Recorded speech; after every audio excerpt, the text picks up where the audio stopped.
दोस्तों कुछ विशेष आकृतियों का क्षेत्रफल निकालना, परिमाप निकालना आदि आदि आप लोग जानते हैं। जैसे कि अगर आयत की बात हो, अगर इसका क्षेत्रफल निकालना हो तो फिर लंबाई गुने चौड़ाई। अगर एक वर्ग हो तो वर्ग का क्षेत्रफल होता है भुजा का स्क्वायर। अगर एक त्रिभुज हो तो इसमें दो फार्मूला है, एक हीरोन का सूत्र है और दूसरा 1/2 गुने आधार गुने ऊंचाई है। ठीक है। अगर समांतर चतुर्भुज रहे, समांतर चतुर्भुज, तो इसमें आधार गुने ऊंचाई हो जाता है। अगर समलम चतुर्भुज रहे, क्या चीज, समलम चतुर्भुज रहे जिसमें दो भुजाएं पैरेलल होती है, तो उसका अगर निकालना हो क्षेत्रफल तो समांतर भुजाओं का योग डिवाइडेड बाय 2 इंटू उनके बीच का डिस्टेंस, है कि नहीं। साथ में सर्कल हो गया और भी बहुत सारे इसी से रिलेटेड जो हैं बहुत सारी आकृतियां हैं। अगर वृत्त को अगर आधा कर देंगे तो अर्धवृत्त हो गया, ठीक है। या फिर इस अर्धवृत्त को भी अगर आधा कर देंगे तो 1/4 मिलता है इससे, ठीक है। तो इसका भी क्षेत्रफल, मतलब बहुत सारे आकृतियों के विषय में, विशेष आकृतियों के विषय में आप क्षेत्रफल निकालना जानते हैं। उसका फार्मूला आपको पता है, परिमाप कैसे निकलेगा वो भी आप जानते हैं, ठीक है। लेकिन दोस्तों समस्या तब उत्पन्न हो जाती है जब इन आकृतियों से परे की बात हो, यानी पॉलीगॉन की बात हो, ठीक है, जिसको हिंदी में कहा जाता है बहुभुज। हम लोग 3 भुजा वाला आकृति, 4 भुजा वाला आकृति के विषय में विशेष रूप से पढ़ते रहते हैं, जानते हैं अच्छा ढंग से, ठीक है। लेकिन वही जगह पर आ जाए 5 भुजा, 1 2 3 4 5 इस टाइप का आ जाए, या फिर 6 भुजा वाला आकृति मिल जाए, 1 2 3 4 5 6 इस टाइप का मिल जाए, या 7 भुजा वाला मिल जाए, 1 2 3 4 5 6 7। अब देखिए धीरे धीरे जैसे जैसे भुजाएं बढ़ रही है तो हम और भी टेढ़ा मेढ़ा कर दे रहे हैं। तो भाई क्या ये सब का भी क्षेत्रफल निकालने का कोई फार्मूला होता है? क्या इसका कोई विशेष फार्मूला है, कोई निश्चित फार्मूला है? ऐसा बात नहीं है, ठीक है। लेकिन हाँ, हम इन आकृतियों का क्षेत्रफल बहुत ही आसान तरीका से निकाल सकते हैं। हमारे पास एक रूल है, उस रूल को आपको फॉलो करना होगा। कितनों भुजा वाला रहे, ठीक है, ये सब क्या है, बहुभुज हैं। ये सब क्या है, बहुभुज। बहुभुज कहने का मतलब बहु मतलब बहुत सारा और भुज मतलब भुजा, इसमें बहुत सारी भुजाएं हैं। क्लियर, बातें समझ में आ रही है। तो और भी हो सकता है 10-12 भुजा वाला भी आकृति हो सकता है, बंद आकृति। और यहाँ पर बंद आकृति का बात हो रहा है, ऐसा नहीं कि 10-12 मतलब 4-5 भुजा रहे, जैसे 1 2 3 4 5। अब ये बंद है ही नहीं, ठीक है, बंद आकृति का बात कर रहे हैं। मतलब स्पेसिफिक क्षेत्र का अगर क्षेत्रफल निकालना हो तो कैसे निकालेंगे, इसी पर आज हम चर्चा करेंगे। तो आज का टॉपिक है दोस्तों फील्ड बुक से क्षेत्रफल निकालना। अब ऐसे ऐसे आकृतियों का हम लोग क्षेत्रफल कैसे निकालेंगे, किस नियम को फॉलो करेंगे, उसके ऊपर हम बारीकी के साथ इस वीडियो में चर्चा करेंगे। बहुत ही सिंपल है, लेकिन थोड़ा सा हम सिंपल तरीका से बताना पसंद करता हूं, क्योंकि भाई मेरा वीडियो बहुत सारे लोग देखते हैं। मतलब जो ज़्यादा शिक्षित हैं वो भी देखते हैं, जो कम पढ़े लिखे लोग हैं वो भी देखते हैं। तो सबको लेकर के चलना है। अगर आपको पता है बहुत कुछ, थोड़ा बहुत, तो फिर वीडियो को फास्ट करके भी आप देख सकते हैं। चलिए हटाइए, ये सब अपने आप लोग समझते होंगे, समझदार है ऐसी भी, ठीक है। चलिए खैर, अब दोस्तों यहाँ पर एक आकृति है, ठीक है। यहाँ पर देखिए MEFND, ठीक है, ये देखिए बंद आकृति है और इसका हमें क्षेत्रफल निकालना है। कितने भुजाएं हैं, 1 2 3 4 5 भुजा है, यानी ये पंचभुज वाला आकृति है। अब इसके अंदर में देख रहे हैं कि बहुत सारी रेखाएं खींची हुई है, ठीक है। तो ये एक्चुअल में हम अपनी सुविधा के लिए खींचे हैं, ठीक है। जो नियम लागू यहाँ पर होगा, जिस नियम से हम लोग इसका क्षेत्रफल निकालेंगे, उस नियम में ये सब चीज़ों की जरूरत पड़ती है, इसीलिए यहाँ पर अंदर में हम दर्शाए हुए हैं। अच्छा हाँ, एक चीज़ और बताते हैं दोस्तों। पहले से आप लोग जानते होंगे, आपके मन में ये सवाल उठ रहा होगा कि भाई अगर पंचभुज रहे, मान के चलिए 2 भुजा 3 भुजा 4 भुजा 5 भुजा 6 भुजा हम ले लेते हैं, ठीक है। अगर इसका क्षेत्रफल निकालना हो तो आपको एक सिंपल सा रूल पता है कि भाई ये सबको जो है ना त्रिभुज चतुर्भुज में बांट देंगे। सिंपल सी फंडा है। जैसे कि मान के चलिए यहाँ से यहाँ मिला देंगे तो एक त्रिभुज ये वाला बन गया, ठीक है। यहाँ से ऐसे मिला दिए, ये दूसरा त्रिभुज बन गया। यहाँ से ऐसे कर दिए, तीसरा, ये चौथा, यहाँ पर 4 त्रिभुज बन गया। चारों त्रिभुज का क्षेत्रफल अलग अलग निकालेंगे, जोड़ देंगे तो इस षटभुज का क्षेत्रफल निकल जाएगा, मतलब इस आकृति का क्षेत्रफल निकल जाएगा, ठीक है। ये आप नियम फॉलो करते होंगे। या फिर मान के चलिए सभी को त्रिभुज में कन्वर्ट ना करके, मान के चलिए यहाँ पर 2 को आप ऐसे करके, मान के चलिए इस तरह से है, ये वाला एक चतुर्भुज, ये वाला एक चतुर्भुज, ठीक है। किसी विशेष प्रकार का चतुर्भुज होगा, ठीक है, मान के चलिए एक समांतर चतुर्भुज है, ये समलंब चतुर्भुज है, तो फिर वैसे करके भी निकाल सकते हैं, आपकी मर्जी। ठीक है, तो एक तो तरीका है मेरे पास पहले से, लेकिन इसमें प्रोसेस जो है ना एकदम लेंदी हो जाता है। ठीक है, प्रोसेस लेंदी हो जाता है, क्योंकि अगर त्रिभुज है तो त्रिभुज की तीनों भुजाएं चाहिए। ठीक है, हीरोन का फार्मूला लगाना पड़ेगा, root under s, s minus a, s minus b, s minus c, या फिर 1/2 गुने आधार गुने ऊंचाई। ऊंचाई लेने में अगर मान के चलिए त्रिभुज रहेगा, ठीक है, तो ये वाला आधार ले लिए। अब यहाँ से जो ऊंचाई लेना पड़ेगा वो कैसे लेंगे, तो सब समस्याएं कुछ कुछ हैं। ठीक है, तो इस जगह पर अगर हम फील्ड बुक के द्वारा क्षेत्रफल निकालें तो ज़्यादा बेटर रहता है। बहुत ही आसान है, समझिएगा ना, बहुत ही आसान है। ठीक है, बाकी बात आप इस तरह से भी क्षेत्रफल निकाल सकते हैं, यानी कोई भी बहुभुज है उसको आप त्रिभुज चतुर्भुज में बांट दीजिए, जिसमें भी बट रहा हो। ठीक है, अलग अलग क्षेत्रफल निकाल करके सबको ऐड कर दीजिए, तो उस बहुभुज का क्षेत्रफल निकल जाएगा। ये आपके पास रूल है। चलिए खैर, तो इसी के जगह पर एक अच्छा रूल यहाँ पर आ रहा है फील्ड बुक वाला। ठीक है, चलिए खैर, यहाँ पर दोस्तों यहाँ पर एक पंचभुज है, और यहाँ पर देख सकते हैं कि अंदर में कुछ यहाँ पर दूरियाँ हम नोट किए हैं। अब देखिए कैसे होगा।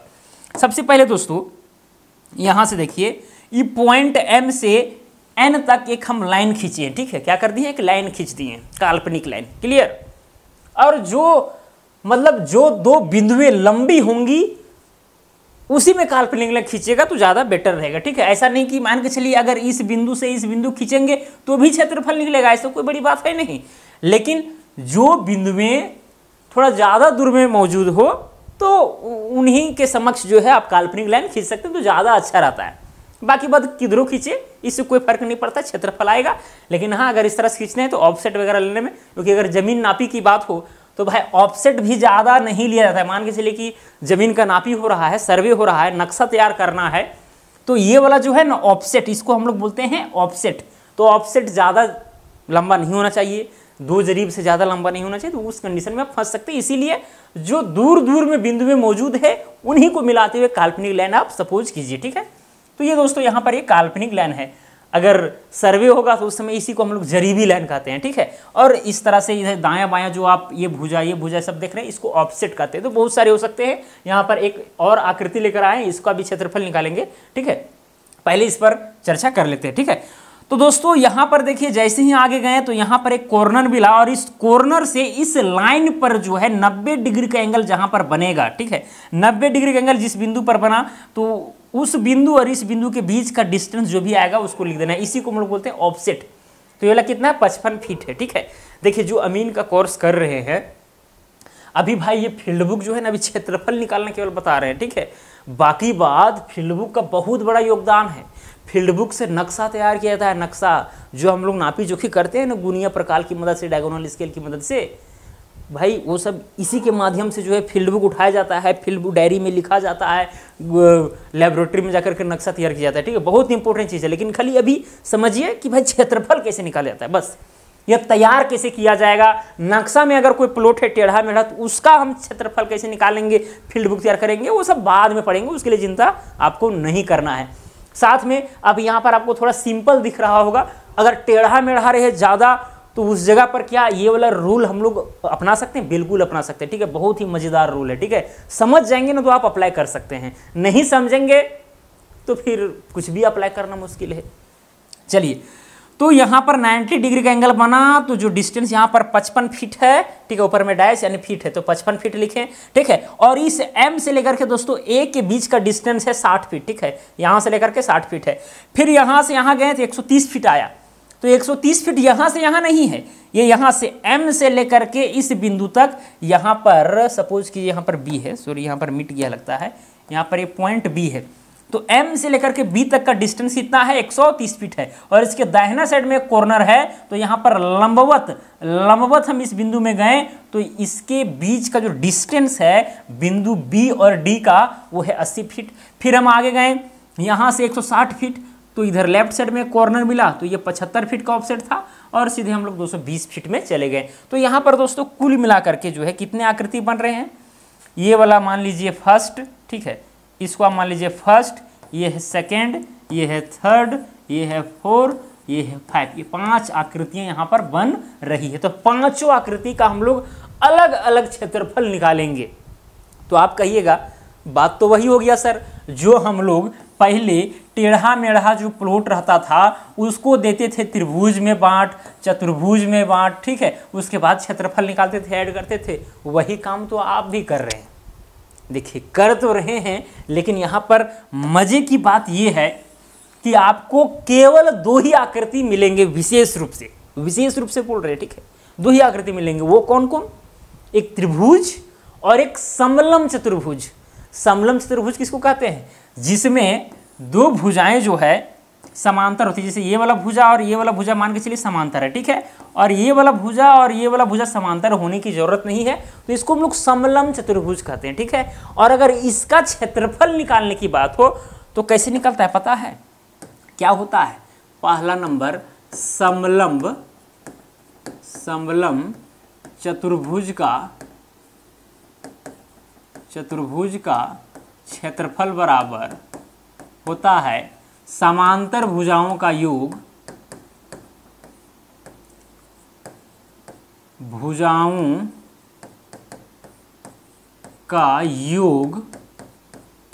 डिवाइडेड बाय 2 इंटू में समांतर भुजाओं के बीच का डिस्टेंस, आप उसको हाइट बोल सकते हैं, ठीक है।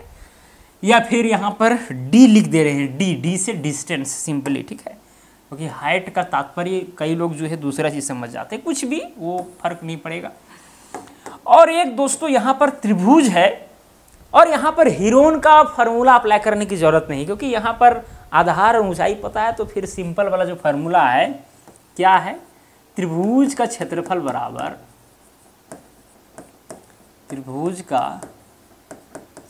बराबर होता है 1/2 गुने आधार गुने ऊंचाई।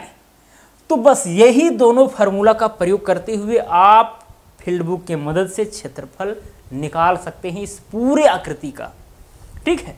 बस यही 2 ही आकृति आपको मिलेंगे, एक त्रिभुज, एक समलम चतुर्भुज, ठीक है।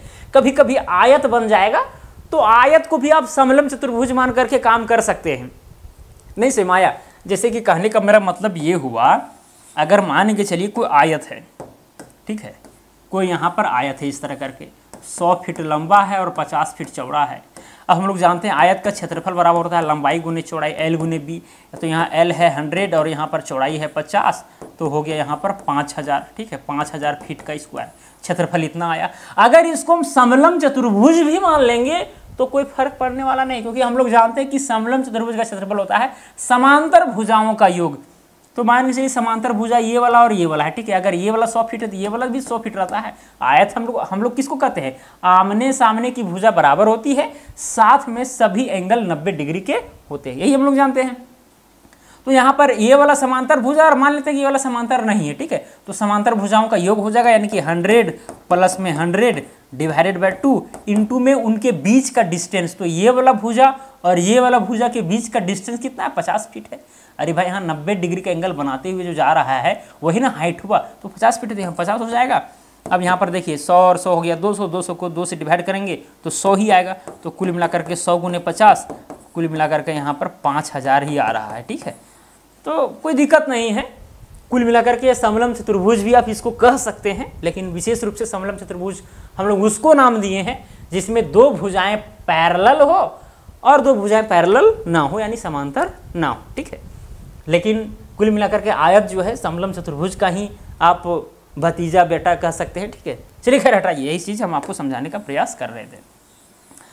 तो इस प्रकार आप समझ सकते हैं कि यहाँ पर 2 ही आकृति आपको मिलेंगे, एक त्रिभुज और एक समलम चतुर्भुज। क्लियर? यहाँ तक कोई दिक्कत? जिसको ट्रेपीजियम कहते हैं, ट्रेपीजियम।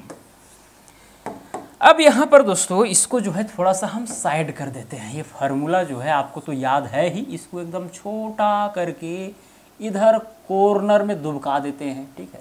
शायद आपको ना दिख रहा होगा, बट नो प्रॉब्लम, कोई दिक्कत नहीं। चलिए अब दोस्तों यहाँ पर पहला जो आकृति आप यहाँ पर बना हुआ देख रहे हैं, इसका क्षेत्रफल सबसे पहले निकालेंगे। तो यहाँ पर लिखेंगे आकृति 1 का क्षेत्रफल। अब दोस्तों आकृति 1 का क्षेत्रफल ये त्रिभुज है, और हम लोग जानते हैं कि त्रिभुज का क्षेत्रफल बराबर होता है 1/2 गुने आधार गुने ऊंचाई। तो यहाँ पर 1/2 हो जाएगा। आधार यहाँ पर क्या है? जैसे ये वाला त्रिभुज है और यहाँ पर 90 डिग्री के एंगल बन रहा है, मतलब कुल मिलाकर के समकोण। और यहाँ पर देखिए एक बात ध्यान में ये भी रखना है, सब जगह आपको समकोण त्रिभुज ही मिलेगा। एक बात आपको और ध्यान में रखना है, समकोण त्रिभुज ही मिलेगा, तो उसमें आधार और ऊंचाई रहे, यानी आधार और लंब, काम चल जाएगा, है कि नहीं। तो यहाँ पर आधार इसको मानिए या फिर इसको मानिए, बात बराबर है। लंब किसी को मानिए, ठीक है, मान किसी हम आधार इसी को मानते हैं, ठीक है। तो यहाँ 0 से ले गया है 60 फीट, तो आधार है मेरा 60, तो यहाँ लिख देंगे 60 इंटू में हो जाएगा दोस्तों ऊंचाई, ये वाला, ठीक है, ये वाला क्या हो जाएगा, ऊंचाई हो जाएगा, यानी कि लंब हो जाएगा। ये कितना है 55 फीट, तो यहाँ लिख देंगे 55, 2 एकम 2, 30 दूना 60 हो जाएगा। और यहाँ पर गुना कीजिए, 3 पचे 15 के 5, हाथ में 1, 3 पचे 15 1 16 और 1 0 और बढ़ा दिए 1650, ये हो जाएगा फीट का स्क्वायर। कोई प्रॉब्लम है क्या, नहीं ना, ठीक है। तो आकृति 1 का क्षेत्रफल आ गया 1650 स्क्वायर फीट। ओके, यहां तक कोई दिक्कत।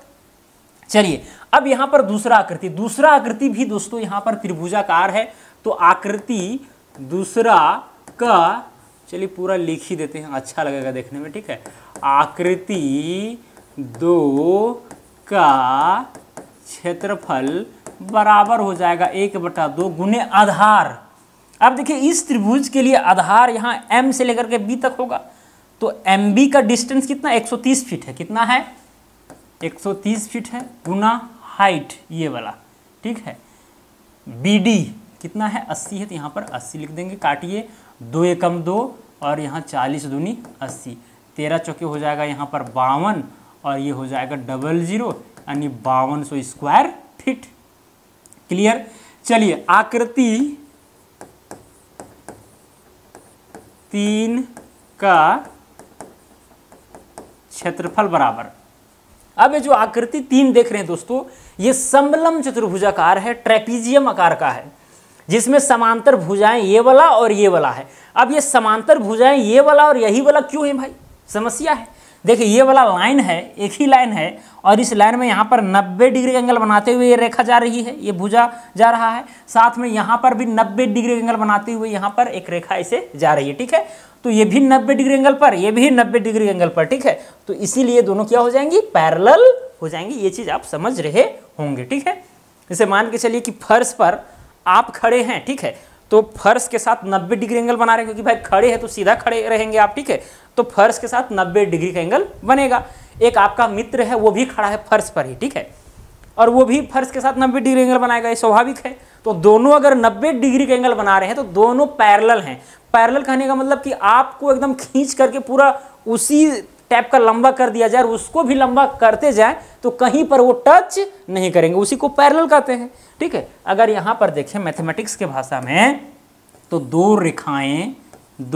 रेखाएं का बीच का डिस्टेंस हर जगह समान हो तो उन रेखाओं को हम लोग समांतर रेखाएं कहेंगे, ठीक है। जैसे कि यहाँ से यहाँ तक जो भी डिस्टेंस होगा वही डिस्टेंस यहाँ से यहाँ होगा, वही डिस्टेंस यहाँ से वही होगा, यहाँ यही होगा, ठीक है। और इस रेखा को आप जितना दूर ले जाएं कहीं मिलने वाला नहीं है, अनंत में जाके मिलेगा, ये आप मान सकते हैं। लेकिन ये मिलने वाले नहीं, क्योंकि हर जगह डिस्टेंस सेम हो रहा है। तो भाई जरा सा टेढ़ा रहेगा तब न जाकर के आगे मिलेगा, अब टेढ़ा है ही नहीं, ठीक है, एकदम सीधे सीधे जा रहा है, मिलेगा नहीं, इसीलिए समांतर। तो ये दोनों भुजाएं जो आप देख रहे हैं ये भी कहीं पर मिलने वाले नहीं हैं, इसीलिए ये भुजाएं समांतर हो जाएंगी और ये वाला असमांतर। ये असमांतर भी हो सकता है और समांतर भी हो सकता है, ये डिपेंड करता है उस फील्ड बुक के ऊपर। चलिए, तो आकृति 3 का क्षेत्रफल, ठीक है, क्या होता है, समलंब चतुर्भुज का क्षेत्रफल बराबर क्या चीज होता है, समांतर भुजाओं का योग डिवाइडेड बाय 2 इंटू में हाइट, उनके बीच का डिस्टेंस। तो यहाँ समांतर भुजाएं क्या है, 55 फीट और 75 फीट, ठीक है। तो 55 प्लस में हो जाएगा 75 डिवाइडेड बाय 2 और इंटू में उनके बीच का डिस्टेंस, यानी ए से लेकर के सी तक का डिस्टेंस। आपको पता है कि एम से लेकर के सी का डिस्टेंस है 160 फीट, कितना है 160 फीट, और यहाँ से लेकर के है 60 फीट, ठीक है। तो भाई यहाँ से यहाँ 160, हमको चाहिए भाई यहाँ से यहाँ, तो ये वाला डिस्टेंस घटाना होगा 60 फीट, ठीक है। जब घटा देंगे तो कितना आएगा, 100 फीट आएगा। मतलब यहाँ पर समांतर भुजाओं के बीच का डिस्टेंस कितना है, 100 फीट है, तो यहाँ 100 लिख देंगे। कोई प्रॉब्लम, कोई समस्या। चलिए अब यहाँ पर क्या हो जाएगा, 5 5 10 के 0, हाथ में बच जाएगा 1, 7 5 12 और 1 13 बटा में 2, 2 एकम 2, 2 छक 12 और यहाँ पर आ गया 65। कितना आया? 65 आया। और गुना में कितना है? 100 है। तो यहाँ कुल मिलाकर के गुना जब करेंगे तो 6500 फीट का स्क्वायर होगा। तो ये आकृति 3 का क्षेत्रफल निकल गया। अब आकृति 4 का क्षेत्रफल निकालना तो कैसे निकलेगा? आकृति 4 का क्षेत्रफल बराबर 1/2 गुनी आधार गुनी ऊंचाई। तो इसको आप आधार मान लीजिए। यहाँ से यहाँ तक डिस्टेंस है 220 फीट और यहाँ से यहाँ तक 130 है।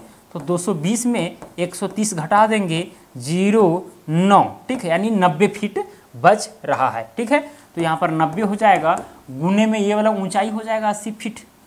क्लियर? 80 काट दीजिए, 2 एकम 2 और 40 दूनी 80, तो 9 चौक हो जाएगा 36, यानी 3600 फीट का स्क्वायर।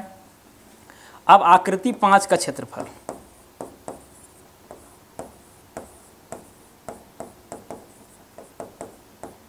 आकृति 5 जो है ये भी त्रिभुजाकार है। तो यहाँ पर भी हो जाएगा 1/2 गुनी आधार। आधार यहाँ से लेकर के यहाँ तक, तो यहाँ से यहाँ तक 160 फीट है और यहाँ से यहाँ 220 फीट है। तो घटाएंगे, जब घटाएंगे तो 40 और 20 60 फीट आएगा। तो 60 और गुना में ये वाला ऊंचाई है 75। काटिए, 30 दूना 60 हो जाएगा, 2 से कटेगा, फिर यहाँ हो जाएगा 3 × 5 = 15, हाथ में 1, 3 × 7 = 21 और 1 फीट का स्क्वायर। तो इस तरह से दोस्तों हम सभी आकृतियों का क्षेत्रफल निकाल दिए जो इस बड़े वाला आकृति के अंदर में बनाए हुए हैं। ठीक है, अब चूंकि हमको चाहिए संपूर्ण आकृति का क्षेत्रफल, तो कैसे होगा? तो इसीलिए हो जाएगा, यहाँ पर लिखेंगे इसीलिए संपूर्ण आकृति का क्षेत्रफल बराबर, सभी क्षेत्रफल को ऐड कर देंगे। तो शुरू में कितना आया था? 1650, तो 1650 लिखेंगे, प्लस ये कितना है? 5200 है, तो यहाँ पर 5200 लिखेंगे, प्लस यहाँ पर ये 6500 है, तो यहाँ पर 6500 लिखेंगे, प्लस यहाँ पर 3600 है, तो यहाँ पर 3600 लिखेंगे, प्लस 225 है तो 225 लिखेंगे। ठीक है, ये सारी चीज़ें हैं। अब सबको दोस्तों क्या करेंगे? हम ऐड कर देंगे। तो यहाँ पर देखिए, अच्छा यहाँ पर 225 ही आया था जी, नहीं नहीं नहीं, यहाँ 2250 होगा, सॉरी 2250। ओके, तो यहाँ भी हो जाएगा 2250। क्लियर? क्योंकि भाई जब गुना किए थे तो यहाँ 225 आया था, 1 0 जो छोड़े थे तो वो 0 बैठेगा ना। चलिए अब सबको ऐड कीजिए। यहाँ पर ये 0 0 0 0 0। देखिए होता क्या है ना, एक चीज़ हम आपको बताते हैं। अभी यहाँ पर वीडियो हम बना रहे हैं तो यहाँ पर कोई है नहीं एक्चुअल में। ठीक है, हम अकेले हैं, वीडियो बना रहे हैं। कभी कभी लोग आते हैं चले जाते हैं, आते हैं चले जाते हैं, ध्यान इस पर कोई देता है नहीं। लेकिन जिसमें ऑफलाइन पढ़ाते हैं या फिर कोई भी टीचर पढ़ा रहा होता है तो उसमें बच्चे भी देखते हैं कि भाई क्या क्या हो रहा है। तो कहीं पर अगर टीचर से थोड़ा सा मिस्टेक भी हो जाए तो फिर बच्चे लोग मतलब तुरंत कह देते हैं कि सर वहाँ पर मतलब ये नहीं लिखे। ठीक है, तो फिर उस चीज़ में सुधार तुरंत वहीं पर हो जाता है, करेक्शन वहीं हो जाता है। लेकिन ऑनलाइन में क्या होता है ना कि कभी कभी ऐसा होता है कि मतलब छूट गया। ठीक है, अब छूट गया तो फिर जो है वीडियो जब एडिटिंग होने लगा तब पता चला, बोले यार क्या फिर बनावे, चलो इसी तरह डाल देते। कभी कभी मतलब आलसीपन लगता है कि फिर से मेहनत करने जाए, ये भी होता है। तो छोटा मोटा अगर मिस्टेक होता है तो क्षमा कीजिएगा, कोई बड़ी चीज़ है नहीं, केवल ध्यान से देखिएगा। बताने में भूल चूक हल्का फुल्का हो सकती है, कंसेप्ट तो वही रहेगा, कंसेप्ट जनरल होता है। कैलकुलेशन में कहीं कुछ हल्का फुल्का त्रुटियाँ हो सकती है तो उसको मन में नहीं लीजिएगा। ठीक है, अपने आधार पर सही चलिएगा। खैर चलिए, तो यहाँ पर 0 0 0 0 0 0 हो गया, 5 यहाँ 0 है, 0 0 5 5 10 के 0 हो जाएगा, हाथ में बचेगा 1 2 और 6 8 8 5 13 13 2 15 15 6 21 21 और 1 22 के 2, हाथ में बच गया 2। ठीक है, 2 2 4 4 3 7 7 6 13 13 5 18 18 और 1 19, यानी 19,200 फीट का स्क्वायर ये टोटल एरिया हुआ दोस्तों। संपूर्ण आकृति का क्षेत्रफल, संपूर्ण अगर कोई प्लॉट है तो प्लॉट का क्षेत्रफल देखिए कितना आसानी से निकल गया। आपको लग रहा होगा कि भाई इतना लंबा कैलकुलेशन, कोई लंबा नहीं है। आप अगर इसका क्षेत्रफल निकालना चाहेंगे तो 2 से 3 मिनट लगेगा, आप इसका क्षेत्रफल आसानी से निकाल देंगे। ठीक है, हम समझा रहे हैं, पढ़े लिखे लोग भी देख रहे हैं मेरा वीडियो, जो कम पढ़े लिखे हैं वो भी देख रहे हैं, कुछ अनपढ़ लोग भी देख रहे हैं, तो सबको लेके चलना मेरा मजबूरी है। इस वजह से थोड़ा सा समय लेते हैं समझाने के लिए। परंतु अगर आप तेज तरार हैं, ठीक है, मेहनत करते हैं, तो फिर ये सब कोई बड़ी चीज़ है नहीं, ठीक है, 1-2 मिनट का चीज़ है। चलिए खैर दोस्तों, तो फील्ड बुक के मदद से कैसे हम लोग क्षेत्रफल निकालते हैं, ये मोटा मोटी आपको अंदाज़ा हो गया होगा। एक एग्जाम्पल और लेते हैं तो उससे और भी स्पष्ट हो जाएगा कि भाई इस टाइप से जो है क्षेत्रफल निकलता है फील्ड बुक की मदद से, ठीक है। चलिए यहाँ पर ये 0 मीटर है, 0 मीटर से चला गया है 120 मीटर, और यहाँ पर जो है ऑफसेट वगैरह लिया गया है दायां बायां, ठीक है। ये वाला जो लाइन है काल्पनिक लाइन है, मिलाए हैं, और ये सब क्या है, ऑफसेट है, ठीक है। 90 डिग्री का एंगल सब बन रहा है इस काल्पनिक लाइन में, ओके। और सबका लंबाई वगैरह लिखा गया। तो यहाँ पर नामकरण ABCD नहीं करते हैं, ज़्यादा यहाँ झोल झाल हो जाता है, इसीलिए डायरेक्ट हम निकालते हैं, ठीक है। यहाँ पर केवल आकृति 1 2 केवल यहाँ लिख देते हैं। आकृति ये 1 है, ये 2 है, ये 3 है, ये 4 है, ये 5 है, ये 6 है, ये 7 है। नामकरण हम कर दिए, या फिर इधर से भी अगर नामकरण करना चाहें तो कर सकते हैं, आपकी इच्छा। जिस तरह से नाम चेंज करने से ऐसा थोड़ी कि उसका बिहेवियर चेंज हो जाएगा। अगर आपका नाम अमित है और हम सुमित कर देंगे तो कोई फ़र्क पड़ेगा? फ़र्क इतना पड़ेगा, आपका नाम चेंज हुआ है, लेकिन ऐसा थोड़ा कि आपका आँख था इतना बड़ा बड़ा अब हो जाएगा इतना बड़ा बड़ा अगर सुमित रखेंगे तो, ठीक है। और चेहरा था पतला दुबला हो जाएगा एकदम चौड़ा, ऐसे कुछ होगा नहीं, केवल उसके नाम में परिवर्तन हुआ। तो नाम अगर मान के चलिए कि इसको डिजिटल बोर्ड कहा जा रहा है, तो इसलिए हम लोग भी डिजिटल बोर्ड कहते हैं और आने वाला पीढ़ी भी डिजिटल बोर्ड कहेगा। अब अगर इसको हम कहेंगे, मान के चलिए इसको हम लोग कहेंगे हाथी, ठीक है, पूर्वज से अगर मतलब हाथी है इसको कहता लोग, तो हम भी हाथी कहते, आने वाला लोग भी हाथी कहते, ठीक है। तो इसे समझने की चीज़ है। नाम हम दे दिए भाई, वो आ रहा है पीढ़ी दर पीढ़ी, तो इस चीज़ को हम कह रहे हैं बस में आ रही है। अब हाथी जैसे ही माइंड में आता है तो लगता है कि हाँ हाथी वो चीज़, ठीक है, क्योंकि वो माइंड में सेट हो गया है कि हाथी आया मतलब वो चीज़। माइंड जो है पहले से वो मतलब मेमोरी जो है ना, वो उसको मतलब सेट कर लिया कि हाथी, अच्छा डिजिटल बोर्ड, अरे पंखा, अरे ये वो है कि नहीं। ऐसा नहीं, पंखा का अगर हम नाम अगर कुर्सी कर दें और कुर्सी का नाम पंखा कर दें, क्या वो दोनों चेंज हो जाएंगे? क्या कुर्सी हम ही पर बैठने लगेगा कि हम ही बैठेंगे उसके ऊपर? तो ये सब चीज़ें समझने की बात है। चलिए खैर दोस्तों, यहाँ पर आकृति 1 का पहले क्षेत्रफल निकालते हैं। 1 का क्षेत्रफल डायरेक्ट लिखते हैं हम लोग। 1 का क्षेत्रफल बराबर हो जाएगा 1/, ये देखिए त्रिभुजाकार है, 1/2 गुनी आधार, यहाँ पर ये 15 है, ऊंचाई ये वाला 18 है, ठीक है। 2 एकम 2, 2 9 18, 15 9 135 मीटर का स्क्वायर हो गया। चलिए अब यहाँ पर दूसरा का क्षेत्रफल निकालेंगे, ठीक है। और दूसरा आकृति भी त्रिभुजाकार है, तो यहाँ पर हो जाएगा 1/2 गुनी आधार, यहाँ से लेकर के यहाँ तक आधार हुआ तो ये कितना है, 40 मीटर है, और ये लंब है यहाँ पर 16 मीटर, तो 40 गुने में 16 हो जाएगा। काटिए 2 एकम 2, 20 दूना 40 हो जाएगा, 16 दूनी 32 और 1 0 यहाँ पर, ये इतना मीटर का स्क्वायर आया, ओके। तीसरा का क्षेत्रफल बराबर, ये देखिए तीसरा आकृति जो है समलंब चतुर्भुजाकार है। ये दोनों लाइन पैरेलल हैं, 18 मीटर और 12 मीटर वाले, ठीक है। तो समांतर भुजाओं का योग यानी कि 18 प्लस में 12 डिवाइडेड बाय 2, उनके बीच का डिस्टेंस यानी यहाँ से लेकर के यहाँ तक का डिस्टेंस, ठीक है। तो चूंकि यहाँ से लेकर के यहाँ तक 64 मीटर है और यहाँ से लेकर के यहाँ तक 15 मीटर है, तो 64 में से 15 घटा देंगे तो बचेगा 49, तो वही 49 हो जाएगा यहाँ पर, ओके। अब 18 और 12, 8 2 10 के 0 हाथ में 1, 18 और 12 हो गया 30/2 और गुना में हो जाएगा 49, 2 एकम 2, 15 दूनी 30, ओके। चलिए गुना कीजिए 49 को 15 से, 49 को 15 से, 15 9 हो जाएगा 135, तो यहाँ हो जाएगा 5, हाथ में बचेगा 13, ठीक है। 15 चौके 60 और 13 हो जाएगा 73, यानी 735 आया, 735 मीटर का स्क्वायर। ये तीसरा आकृति का क्षेत्रफल हुआ। अब यहाँ पर चौथा का क्षेत्रफल क्या होगा भाई? चौथा आकृति किस तरह से दिख रहा है, ये देखिए, ये भी समलंब चतुर्भुजाकार है, तो ये वाला हो जाएगा 16 और उधर वाला 10, ये दोनों पैरेलल हैं, डिवाइडेड बाय 2 हो जाएगा, इनटू में हाइट यानी यहाँ से लेकर के यहाँ तक का डिस्टेंस। चूँकि यहाँ से लेकर के यहाँ तक 85 है और यहाँ से यहाँ 40 है, घटाएंगे तो बचेगा 45, तो यहाँ 45 हो जाएगा, ओके। 16 और 10 कितना हो जाएगा, 16 10 26, तो यहाँ 26 बट्टा हो जाएगा 2 और गुने में हो जाएगा 45, 2 को यहाँ 13 बार में कटा, 45 को गुना आप 13 से कीजिए। 13 पचे 65 के 5 हाथ में 6, 13 चौके 52 और 6 58, 585 आया, 585 मीटर स्क्वायर। ओके, तो इसी तरह करके हम सभी आकृतियों के क्षेत्रफल निकालेंगे, लास्ट में ऐड कर देंगे तो चौथा आकृति तक निकल गया। अब आते हैं पांचवा का क्षेत्रफल बराबर।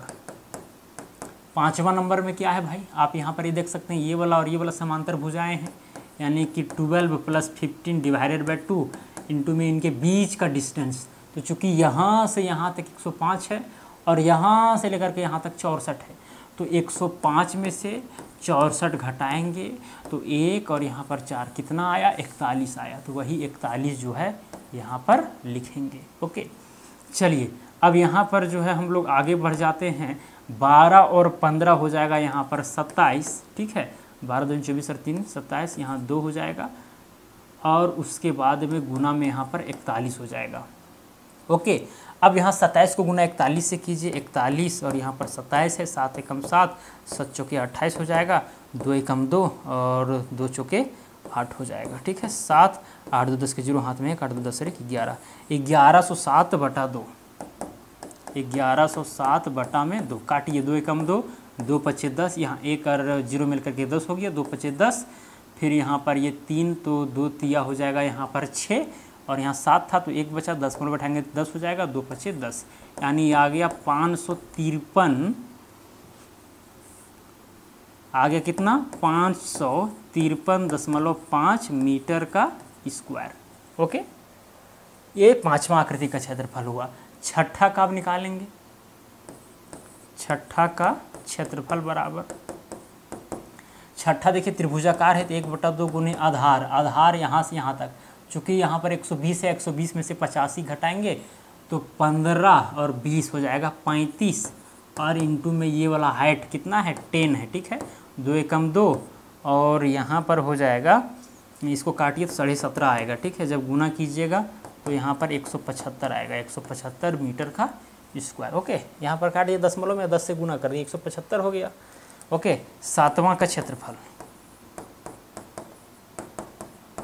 1/2 गुने आधार, क्योंकि 7वां भी त्रिभुजाकार है तो यहाँ से यहाँ तक चाहिए, तो भाई यहाँ से यहाँ तक 120 में से 105 घटाएंगे तो 15 गुने में यहाँ ये वाला भी है 15।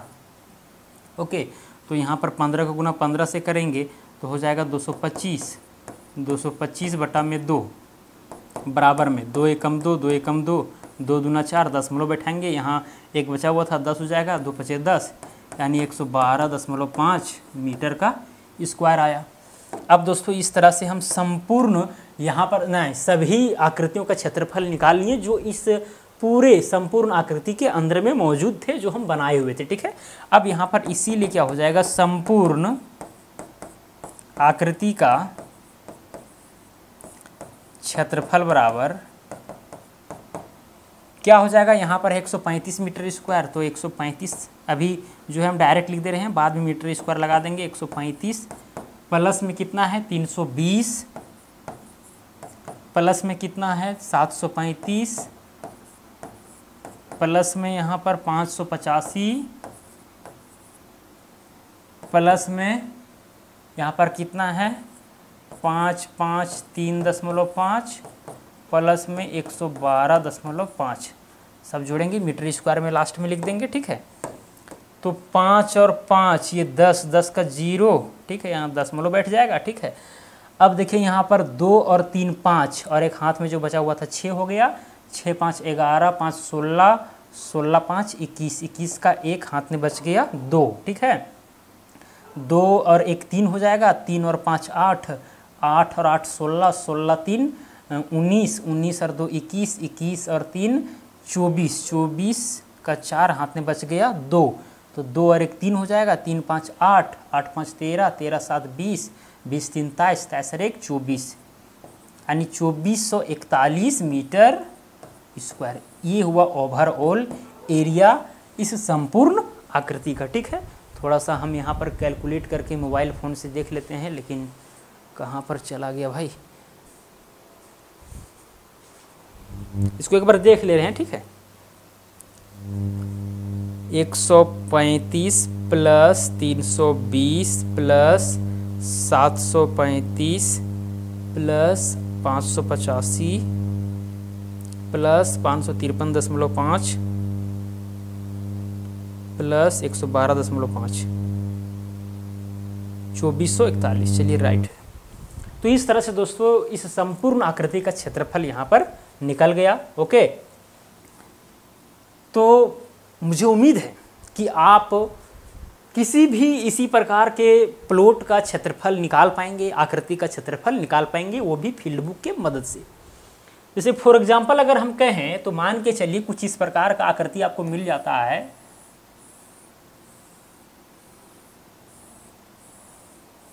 इस तरह से अब इसका आपको क्षेत्रफल निकालना है। तो यहाँ पर क्या त्रिभुज और चतुर्भुज में बांट करके सबका अलग अलग निकाल करके छोड़ेंगे? नहीं। फील्ड बुक वाला अगर नियम आपको पता है तो सिंपल सा प्रोसेस आपको अपनाना है। यहाँ से इस पॉइंट से उस पॉइंट आप एक समझिए एक काल्पनिक लाइन खींच दिए।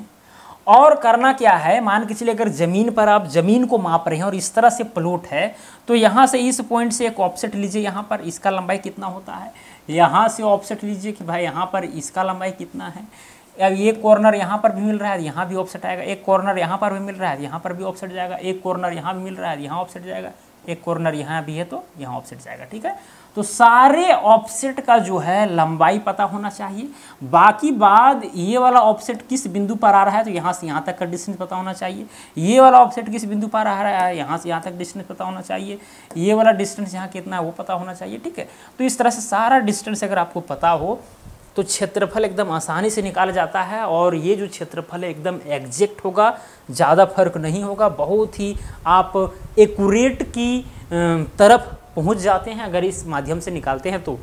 बाकी बात अगर अनेक आकृति में आप ये करते हैं और उसको नापी जोखी करते हैं तो फिर गड़बड़ियाँ भी होने की चांसेस रहती है, लेकिन फील्ड बुक से गड़बड़ी नहीं के बराबर होती है अगर अच्छा ढंग से इसको फॉलो करेंगे तब। और सबसे बड़ी बात तो ये है दोस्तों कि इसी फील्ड बुक के माध्यम से नक्शा तैयार किया जाता है। यानी जो हम लोग नापी जोखी करते हैं, जो नक्शा कैडेस्ट्रल सर्वे का नक्शा हो, रिविजनल सर्वे का नक्शा हो, तो विशेष रूप से जो है फील्ड बुक उठाया जाता है। हालांकि आजकल डिजिटल सर्वे हो रहा है, हवाई सर्वेक्षण हो रहा है, वो अलग बातें हैं, लेकिन भाई ये फील्ड बुक के द्वारा ही जो है नक्शा तैयार किया जाता था पहले। ठीक है, हालांकि अभी विभिन्न यंत्रों की मदद से किया जा सके वो अलग बात है, लेकिन फील्ड बुक की मदद से जो है नक्शा हम लोग अलग अलग प्लॉट, हजारों प्लॉट होते हैं एक मौजा में, एक गाँव में, तो कैसे बनाया जाता है ये सब फील्ड बुक के माध्यम से संभव हो पाता है। ठीक है, इसी तरह से ऑफसेट लेकर के दायां बायां में हर कॉर्नर को मेजरमेंट किया जाता है एक लाइन के समक्ष, और फिर लेबोरेटरी में आकर के अपने डेरा पर आकर के अमीन लोग जो है नक्शा बनाते हैं, तैयार करते हैं। ठीक है, तो खैर यहाँ पर आज की इस वीडियो में केवल हम क्षेत्रफल निकालना आपको बता रहे थे। अभी इसमें बहुत सारी चीज़ें हैं कि भाई फील्ड बुक कैसे तैयार की जाता है, फील्ड बुक की मदद से हम लोग क्षेत्रफल कैसे निकालेंगे। क्षेत्रफल तो यहाँ निकल ही गया है, लेकिन यहाँ पर डायरेक्ट प्लॉट बना हुआ था और यहीं पर, लेकिन एक फील्ड बुक बना रहा था और उस फील्ड बुक के आधार पर क्षेत्रफल निकालना पड़ता है। ठीक है, वो फील्ड बुक को तैयार किया जाता है, कैसे तैयार होगा, कैसे हम ऑफसेट वगैरह को लेंगे, तो ये सब के ऊपर बारीकी से वीडियो बनेगा, उसके लिए चिंता नहीं करना है। फील्ड बुक से नक्शा कैसे बनेगा, अगर हमारे कोर्स में आप ज्वाइन किए हैं या फिर करेंगे तो भाई ये सारा चीज़ सिखाया जाता है, ऐसा थोड़ी नहीं है। फील्ड बुक से नक्शा कैसे बनेगा यहाँ तक बताया जाता है, और आप खुद चाहेंगे तो फील्ड बुक की मदद से आप नक्शा पूरे एरिया का बना सकते हैं, इतनी काबिलियत आप में हो जाएगी। तो उतना आसान मतलब नहीं समझना है। ठीक है, डिप्लोमा कोर्स को, यानी कि लैंड सर्वेयर कोर्स को। ठीक है, चलिए खैर दोस्तों, मुझे उम्मीद है कि आप समझ गए होंगे सारी बातें कि किस तरह से जो है हम लोग फील्ड बुक की मदद से क्षेत्रफल निकालते हैं। बाकी बात और भी इस पर चर्चा करना है, इस टॉपिक के ऊपर बाद में करेंगे, लेकिन अभी इतना ही क्षेत्रफल, अभी क्षेत्रमिति पढ़ा रहे थे आपको, तो फिर क्षेत्रफल निकालने तक ही सीमित रखते हैं। बाद में तो चर्चा इस पर बारीकी से करेंगे और बहुत ही महत्वपूर्ण भी है। अगर आप अमीन बनना चाहते हैं और ये फील्ड बुक से क्षेत्रफल निकालना, फील्ड बुक से नक्शा बनाना, नक्शा से फील्ड बुक तैयार करना, ज़मीन से फील्ड बुक तैयार करना, ये सब नहीं जानते हैं तो फिर अमीन आप पक्का अमीन नहीं है। अमीन होंगे, नापी जोखी करते होंगे, करेंगे, लेकिन पक्का अमीन नहीं कहलाएंगे। ये सिंपल सी फंडा है, क्योंकि अमीन जो है वही होता है जो नक्शा भी तैयार कर दे, पेपर भी देखता हो, ईमानदारी हो, उसमें फैसला करने की क्षमता रखता हो, नॉलेज भरपूर रखता हो, वचनबद्ध हो। तो ये सारी चीज़ें हैं जो आपको समझना चाहिए। चलिए दोस्तों, आज के लिए इतना ही। अब मिलेंगे अगला वीडियो में। जय हिंद, वंदे मातरम।